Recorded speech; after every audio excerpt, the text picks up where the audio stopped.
So guys welcome to Orbit classes. आज की इस वीडियो में हम पढ़ने वाले हैं पोलराइजेशन प्रोसेस के बारे में, या हम इसको कह सकते हैं फैजान्स रूल, या फिर इसको ये भी कह सकते हैं कि covalent character in ionic compounds. तो ये आज की वीडियो में हम पढ़ेंगे। तो चलो शुरू करते हैं। सबसे पहले पोलराइजेशन प्रोसेस। पोलराइजेशन प्रोसेस, या फिर हम इसको एक नाम से कह सकते हैं, दूसरा नाम है फैजान्स रूल। जो पॉपुलर नाम है इसका फैजान द साइंटिस्ट, जिसने रूल दिया था, फैजान्स रूल। या फिर एक नाम इसका भी ये भी होता है कि covalent character, covalent character in ionic compounds. कि आयनिक कंपाउंड्स के अंदर कोवेलेंट कैरेक्टर कैसे आता है, इस प्रोसेस में हम यही देखेंगे। तो सबसे पहले कैटाइन और एनाइन बनते किन के बीच में, मेटल और नॉन मेटल के बीच में। तो सबसे पहले यही देखते हैं कि ये है एक कैटाइन, ये सेंटर में है इसकी न्यूक्लियस, और ये है कैटाइन, इसके अंदर एक है इलेक्ट्रॉन। सपोज दैट ये A+ है कैटाइन, यहां भी एक एनाइन लिया जिनके बीच में आयनिक बॉन्ड फॉर्म होगी। ये है एक एनाइन, तो इन दोनों के बीच में होगी आयनिक बॉन्ड फॉर्म होगी। तो इनके बीच में एक इलेक्ट्रोस्टैटिक कूलोम्बिक फोर्स लगेगा, जिसकी वजह से आयनिक बॉन्ड फॉर्म होगी। जब इनके बीच में आयनिक बॉन्ड फॉर्म हो जाएगी तो फिर होगा क्या कि जो एनाइन का जो इलेक्ट्रॉन है वो कैटाइन की न्यूक्लियस से इतना स्ट्रांगली अट्रैक्ट होगा, इतना स्ट्रांगली अट्रैक्ट होगा इस न्यूक्लियस ऑफ कैटाइन से एनाइन का इलेक्ट्रॉन, इसकी शेप में डिस्टोर्शन आ जाएगा। इसको ही कहते हैं पोलराइजेशन प्रोसेस। तो आगे देखो, ये होगा कि कैटाइन की वजह से एनाइन की जो साइज में डिस्टोर्शन आ जाएगा, तो इतना स्ट्रांगली अट्रैक्ट होगा ये न्यूक्लियस ऑफ कैटाइन एनाइन के इलेक्ट्रॉन को। तो ये तो हो गया कैटाइन, ये इसका इलेक्ट्रॉन इतना इसको स्ट्रांगली अट्रैक्ट करेगा, इसकी शेप में डिस्टोर्शन आ जाएगा, ये आ जाएगा डिस्टोर्शन। एक्चुअल इसकी स्ट्रक्चर ऐसी थी, इसके स्ट्रॉन्ग अट्रैक्शन की वजह से इसकी शेप में जो डिस्टोर्शन आ गया, किसकी शेप में, एनाइन की शेप में, उसको कहते हैं पोलराइजेशन प्रोसेस या फिर फैजान्स रूल। तो इसकी थ्योरी क्या होगी, अगर इसको थ्योरी के फॉर्म में लिखे तो इट इज एन इंसिडेंट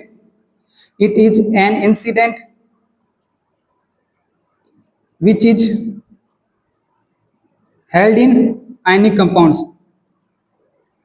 ये आयनिक कंपाउंड्स में होता है incident after the formation of ionic bond.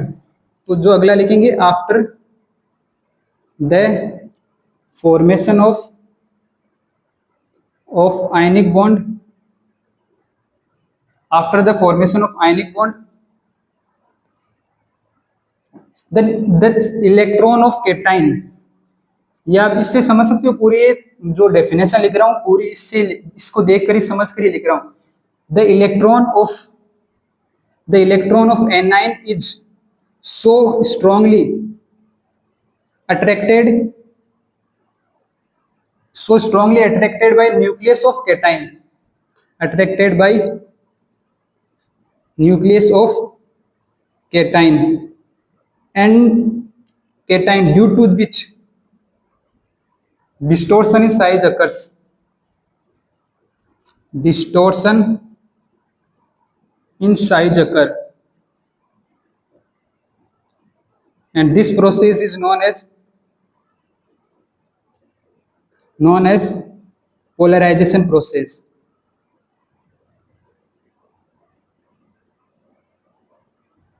ठीक है, तो ये एक इंसिडेंट है जो कि आयनिक कंपाउंड्स में हेल्ड होगा।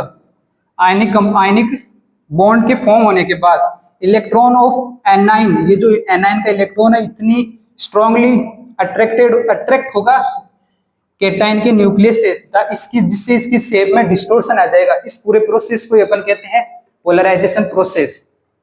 ठीक है, जैसे ये एक आयनिक कंपाउंड है A और B, इनके बीच में होती है कूलोम्बिक अट्रैक्शन ऑफ फोर्स। ये कैटाइन है, ये एनाइन है। ठीक है, तो इनके बीच में कूलोम्बिक अट्रैक्शन फोर्स होगी। जब ये पास आएंगे तो एनाइन का इलेक्ट्रॉन कैटाइन के न्यूक्लियस से अट्रैक्ट होगा। तो ये तो हो गया पोलराइजेशन प्रोसेस का पहला कंसेप्ट। ठीक है, इसके बाद में अपन देखेंगे डिग्री ऑफ पोलराइजेशन क्या होती है। तो डिग्री ऑफ पोलराइजेशन होगी वो कोवेलेंट कैरेक्टर के डायरेक्टली प्रोपोर्शनल होगी। अब जैसे आयनिक कंपाउंड्स में क्या होता है, आयनिक कंपाउंड्स में होता है इलेक्ट्रॉन्स का transfer from metal to non metal, जबकि कोवेलेंट कंपाउंड्स में क्या होगा, शेयरिंग होगी। यहाँ आप देख सकते हो जो इलेक्ट्रॉन ये पास आ गया शेयरिंग होगी, तो इसके अंदर कोवेलेंट कैरेक्टर आ गया, आयनिक कंपाउंड में कोवेलेंट कैरेक्टर आ गया इस पोलराइजेशन प्रोसेस से। तो ये हो गया आयनिक कंपाउंड में आ गया कोवेलेंट कैरेक्टर। तो इसको इसको अपन कहेंगे degree of polarisation. Degree of polarisation is directly proportional to covalent character.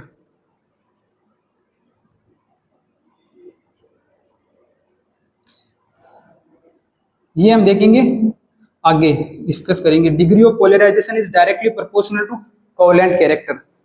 ठीक है, ये तो हो गया डिग्री ऑफ पोलराइजेशन। अब जो केटाइन है ये डेफिनेशन में मिटा रहा हूं। अब अगर आगे देखेंगे कि ये जो केटाइन है इसकी जो प्रॉपर्टी वो है पोलराइजेशन पावर की, और इसकी जो प्रॉपर्टी है वो पोलराइजेबिलिटी की।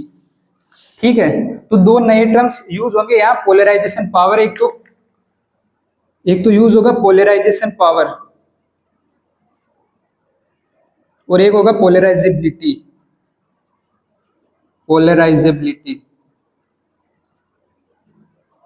तो पोलराइजेशन पावर क्या होगा, ability of cation to attract electron of anion. ability of cation to attract electron of anion. ये तो हो गया पोलराइजेशन पावर।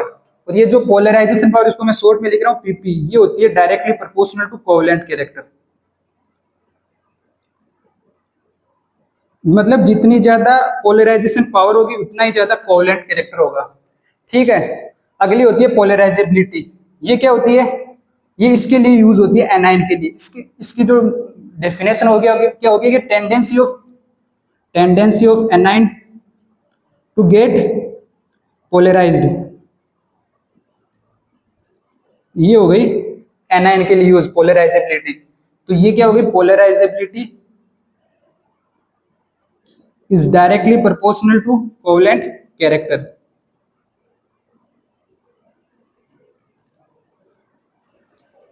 ठीक है, तो ये दो टर्म यूज होगी, एक तो पोलराइजेशन पावर जो कि यूज होगी कैटाइन के लिए, और एक है पोलराइजेबिलिटी जो कि यूज होगी एनाइन के लिए। तो ये दो अलग अलग टर्म्स यूज होगी। ठीक है, तो ये तो हो गया इसका बेसिक, पोलराइजेशन प्रोसेस का बेसिक हो गया। ठीक है, अब अपन देखेंगे अगला टॉपिक, फैक्टर्स अफेक्टिंग पोलराइजेशन। इनको जो फैक्टर्स अफेक्ट करेंगे पोलराइजेशन को वो अगले टॉपिक में डिस्कस करेंगे अपन। तो अगला टॉपिक है इसके अंदर ही factors affecting polarisation.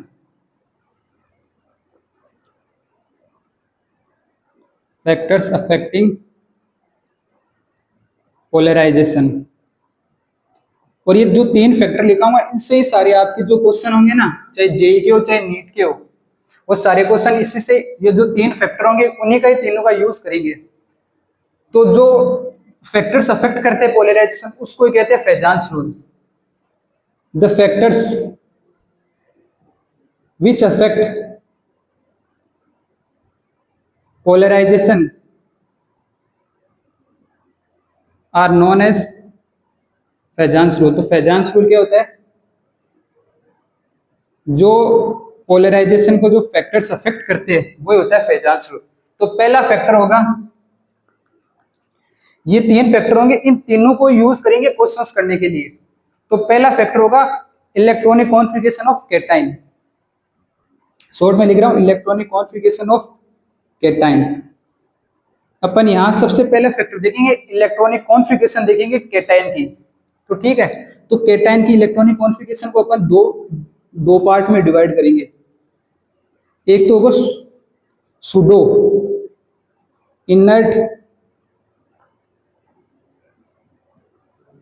Inert gas configuration और एक होगी inert gas configuration. Inert gas configuration. ठीक है, एक तो इनर्ट गैस कॉन्फ़िगरेशन होगी और एक सूडो इनर्ट गैस कॉन्फ़िगरेशन होगी। तो जिसमें 18 इलेक्ट्रॉन आ जाए, जिसमें 18 इलेक्ट्रॉन आ जाए आउटर मोस्ट सेल में, वो तो होगी सूडो इलेक्ट्रॉनिक कॉन्फ़िगरेशन। ये यहाँ जो पी है ये साइलेंट है और अपन इसको सूडो इलेक्ट्रॉनिक कॉन्फ़िगरेशन। और इनर्ट क्या होगी, जिसके अंदर 8 इलेक्ट्रॉन्स आ जाए इन आउटर मोस्ट सेल, तो वो हो जाएगी, वो एग्जाम्पल हो जाएगा इनर्ट गैस कॉन्फ़िगरेशन का। तो इसका एग्जाम्पल क्या होगा, सूडो इनर्ट गैस का।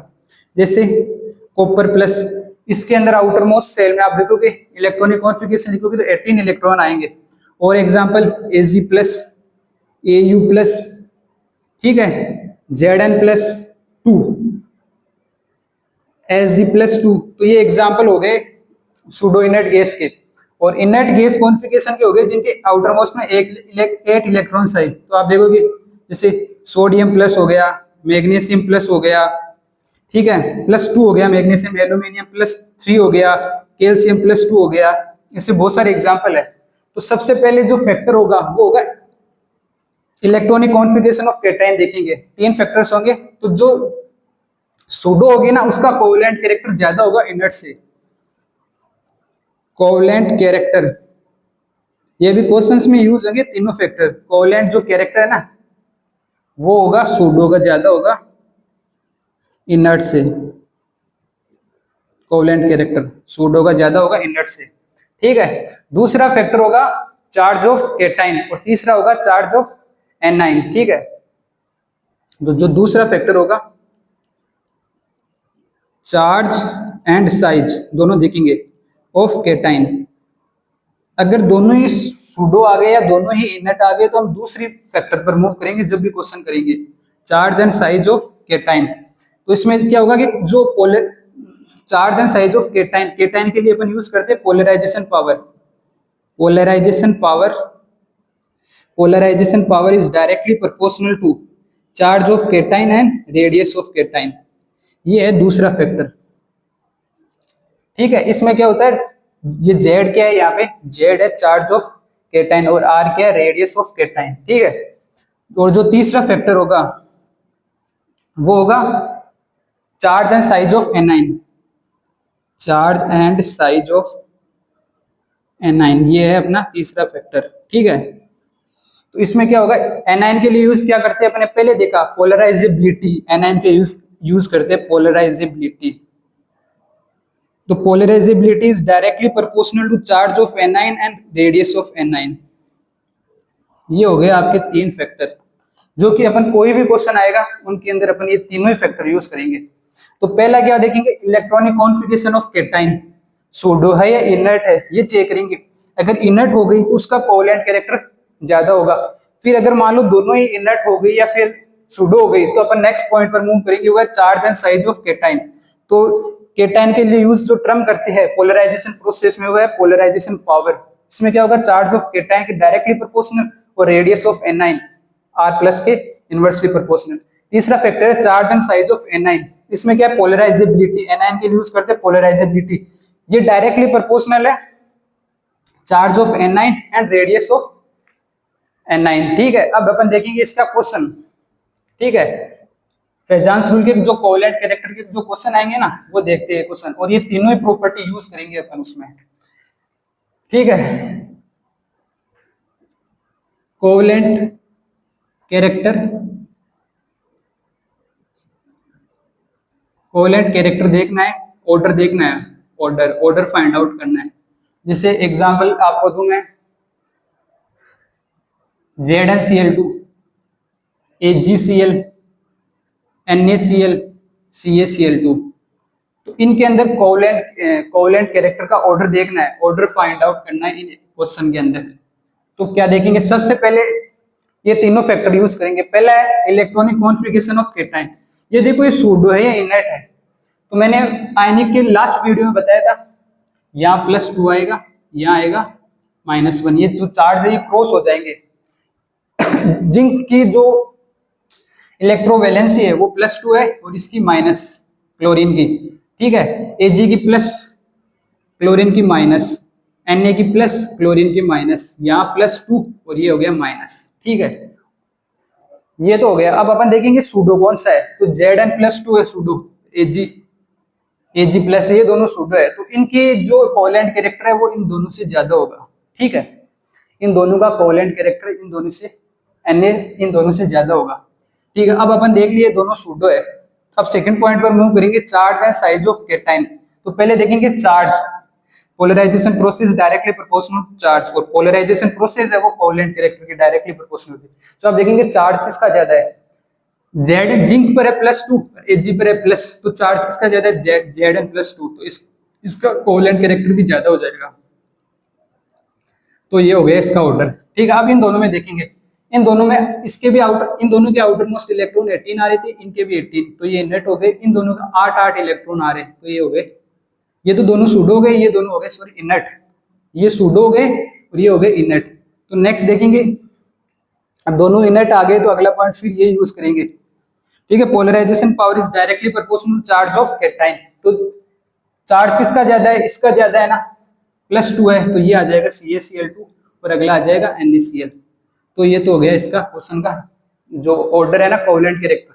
जब भी कोवेलेंट कैरेक्टर का कोई भी क्वेश्चन आए तो ये तीनों जो रूल है ना, ये फैक्टर्स वाले, पहला electronic configuration, charge and size of cation, तीसरा charge and size of anion. तो ये लगाएंगे सब एक एक करके। अब अपन देखेंगे जो फैक्टर्स अफेक्ट करेंगे पोलराइजेशन को, वो देखेंगे। ठीक है, ये आप स्क्रीनशॉट ले सकते हो इसका। ठीक है, तो अगला देखेंगे factors affecting polarisation.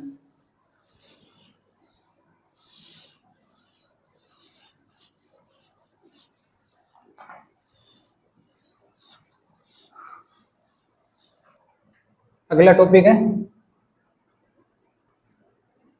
Factors affecting polarisation. जो हमारा पहला फैक्टर होगा हमारा, वो क्या होगा, solubility is inversely proportional to degree of polarisation. ठीक है, ये तो हो गया हमारा अपना पहला जो फैक्टर है पोलराइजेशन को इफेक्ट करेगा उसके लिए, और ये यूज होता है आयनिक कंपाउंड्स की टर्म में। आयनिक कंपाउंड्स, और आयनिक कंपाउंड्स हमेशा डिसोल्व होते हैं पोलर सॉल्वेंट में।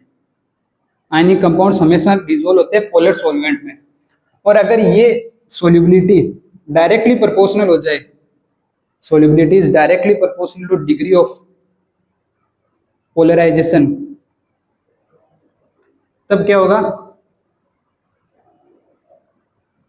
कोवेलेंट कैरेक्टर की, कोवेलेंट कंपाउंड होगा ना, या कोवेलेंट कैरेक्टर वो आ जाएगा इसमें। ठीक है, तो ये कोवेलेंट कंपाउंड्स किस में डिसोल्व होते हैं, नॉन पोलर सॉल्वेंट में। जैसे पोलर सॉल्वेंट का एग्जांपल जैसे H2 ले लिया, नॉन पोलर का CCl4 हो गया, बेंजीन हो गया। ठीक है, इनके अंदर ही डिसोल्व होते हैं आयनिक कंपाउंड्स। ठीक है, क्योंकि जो आयनिक कंपाउंड्स होते हैं ना, वो डायरेक्टली प्रोपोर्शनल टू होते हैं लैटिस एनर्जी। अपने पहले देखा था लैटिस एनर्जी आयनिक कंपाउंड्स के, तो ionic lattice energy is directly proportional to ionic compounds and inversely proportional to covalent. ये तो हो गया पहला फैक्टर। दूसरा अपन देखेंगे मेल्टिंग एंड बॉइलिंग पॉइंट। ठीक है, तो जो melting point and boiling point, ये इनवर्सली प्रोपोर्शनल है degree of polarisation, degree of polarisation के इनवर्सली प्रोपोर्शनल है ये। ठीक है, अगर मेल्टिंग एंड बॉइलिंग पॉइंट ज्यादा हुआ तो डिग्री ऑफ पोलराइजेशन कम हो जाएगी, और डिग्री ऑफ पोलराइजेशन कम हो गई तो उसमें कोवेलेंट कैरेक्टर ज्यादा हो जाएगा। ठीक है, जैसे कि मेल्टिंग एंड बॉइलिंग पॉइंट है ना, वो आयनिक कैरेक्टर के तो डायरेक्टली प्रोपोर्शनल है, और ये डिग्री ऑफ पोलराइजेशन मतलब है कोवेलेंट कैरेक्टर, इसका मतलब होता है कोवेलेंट कैरेक्टर। कोवेलेंट कैरेक्टर की इनवर्सली प्रोपोर्शनल है। अगर कोई आयनिक कंपाउंड है, अगर उसकी लैटिस एनर्जी ज्यादा है तो उसका मेल्टिंग एंड बॉइलिंग पॉइंट भी ज्यादा होगा, और अगर कोवेलेंट कंपाउंड है और उसकी डिग्री ऑफ पोलराइजेशन अगर ज्यादा है तो मेल्टिंग एंड बॉइलिंग पॉइंट कम हो जाएगा, इनवर्सली प्रोपोर्शनल है। और तीसरा और लास्ट जो फैक्टर है वो है वोलेटाइल नेचर। वोलेटाइल नेचर, और ये डायरेक्टली प्रोपोर्शनल होता है डिग्री ऑफ पोलराइजेशन के।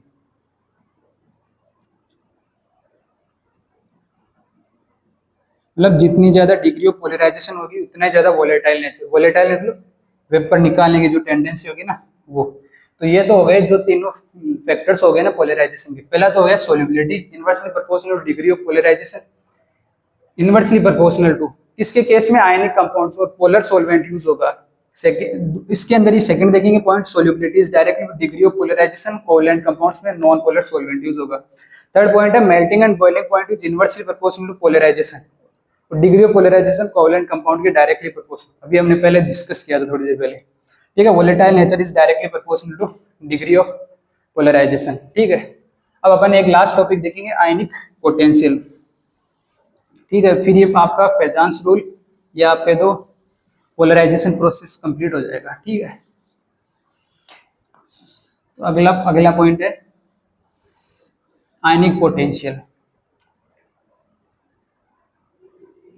आयनिक पोटेंशियल,